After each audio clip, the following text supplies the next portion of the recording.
Let's have a look at how you can type in imperial dimensions in the 3D tiny house designer. So let's say we want to resize this object, this cabinet here for example. I'll just quickly drag it out just to show this.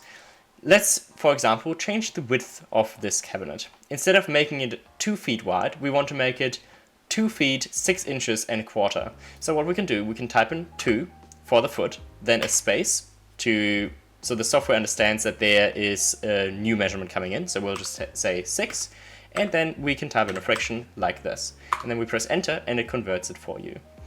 So this is the simplest way to type in imperial dimensions. Otherwise, you can also type it in exactly the way that is written here. So you can do 2 feet, for example, like this with your quotation mark or your apostrophe. Then you would type in, let's say, 4 inches with your quotation marks. Then you would type in the slash and then the fraction itself. And then you would have the quotation mark again. And the software understands that. Otherwise, you can also type in 2f or 2ft. Then let's say 8 inches or I, that works just as fine.